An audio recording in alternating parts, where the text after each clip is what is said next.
What's up guys, Gundam Fan, and today I'll be reviewing these paints. These came the other day from Amazon.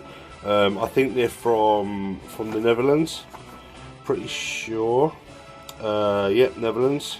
The company's called Timbertech, and 12 30ml bottles. This comes to £15, so for the less than a takeaway or a pizza or whatever, it's pretty cheap. And considering some paints they charge you maybe £6 or £7, maybe even £10 for this much paint, I'm going to hold judgment on whether they're any good. But if they are, you know, there's loads of basic colours in here, so as a standby or maybe even as a mixer, these are going to come in handy. Now, always go for the best brands, obviously. I fully support all the other brands out there, like Vallejo, Tamiya, Studio G, Zero Paints, Citadel. Not necessarily Citadel, because they're marked up really expensive because of their business model is charge everyone loads of money because it's a captive market. Anyway, I've sprayed these spoons with some just this crap, just purely so I could get a quick prime down. This ain't too bad. I mean, I wouldn't use this on models or anything like wide surface areas or anything like that. But it goes down all right, doesn't it? Not bad. This is like automotive stuff, Rust-Oleum primarily, but it does go on plastic. It says it's not for plastic, but you can. Just purely for this experiment. Do you know what I mean? So, what colours you get in this particular pack? It doesn't say on here, but this is like a brown, like a lavender mauve, like a blue, ultramarine sort of blue, cobalt maybe. We have a grey, a light grey, and a black. I'm assuming it's a black. Oh, look at that yellow. That's like a lemon yellow. Really lemony yellow, like that. We have a solid yellow, which looks quite nice. More pigment in there. We have a green. And we have a orange. We have a rusty looking brown. A red, looks like a very light red, almost like an orangey red. And we have a white, Arctic white. Now these are acrylic, they are water based, and they're thinnable, and they are ready to go in the airbrush. So what I want to do is I want to get a strong pigment like white, try that out. Obviously the black, I want to see how the black looks. I'm going to pick this yellow and orange. Let's go orange. I'm sorry, I'll take the black away because if I'm going to do the white, the black's going to go down. Let's do something from the blue, spectrum. So I'm going to pick these four. I'm going to put these on these spoons once these are dried. I've literally put this on like 5-10 minutes ago. So what I'm going to do is go have some breakfast, and then I'll be back. And let's lay this down. See you in a bit. Okay, it's cheap. I'm not gonna sugarcoat this. It was a chore, utter chore. Right, let's start from the top. My airbrush, I need a new one or a new compressor. I can't afford it, but water started spurting out and, well, it ruined that, so I gave up with the white.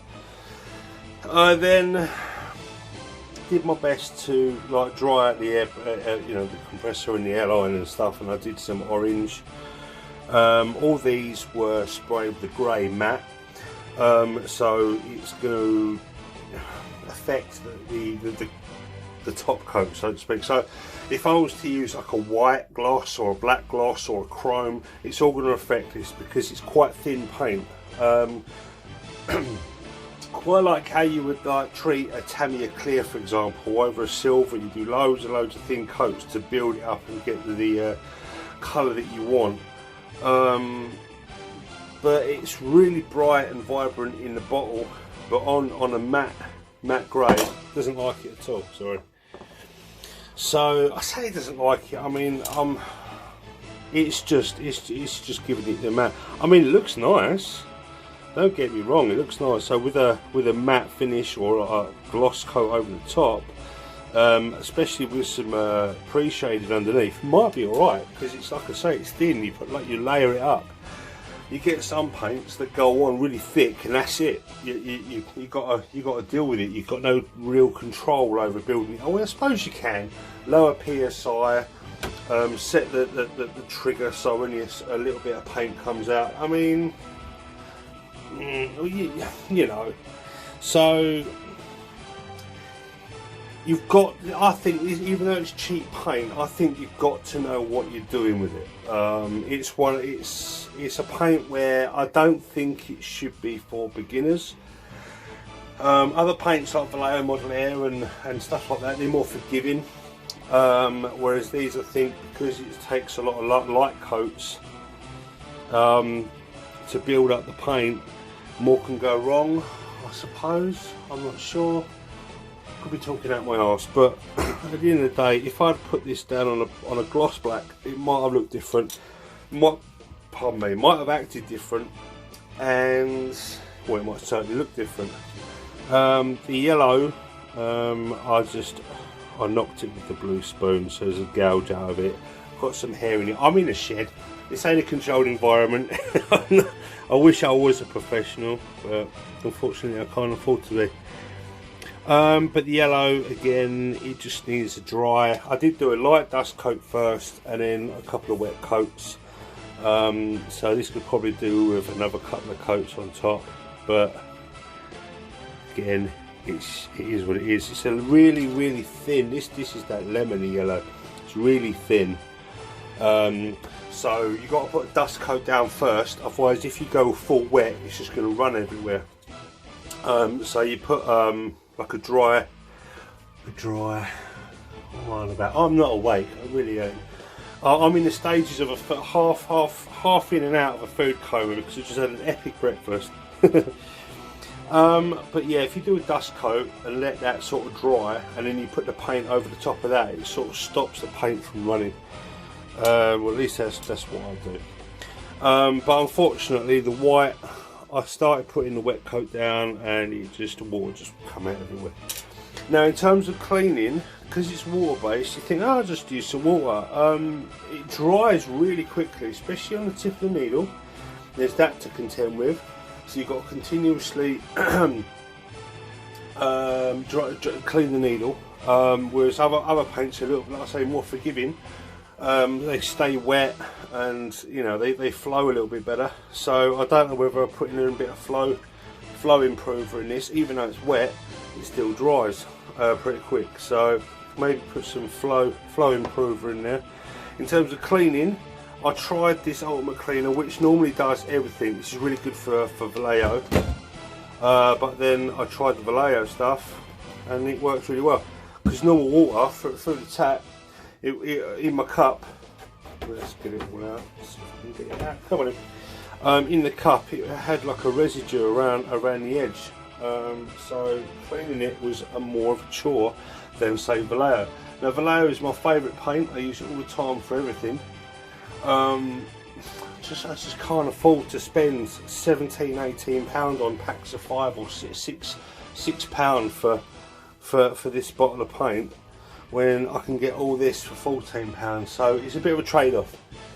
Now what these colours might be good for is like maybe doing some mixing, some custom colours, Where I'm particularly doing like a silver or a chromey paint, and then I want to put like a pigment over the top of that, these might be ideal for that.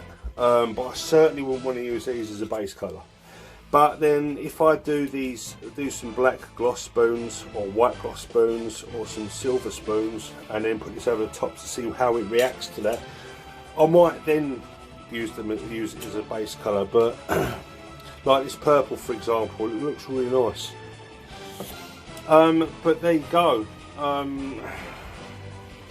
I can't sugarcoat it, because at the end of the day it was £14 for 12 bottles of paint, and it might be user error, it might be my equipment, but you know, they're alright. You know, they ain't bad. Like I say, I don't know whether they come out, they dry matte or not, because it's gone on a matte surface, so it's almost like a satin. But like I say, with a gloss top coat or clear coat on top, it'll be fine. Would I recommend them? For what purpose, I don't know. But certainly as a backup, or as for some tinkering, or for some pre-shading, or whatever. Yeah, I would suggest getting a set. For £15 for 12 colours. I mean, and they're 30ml bottles.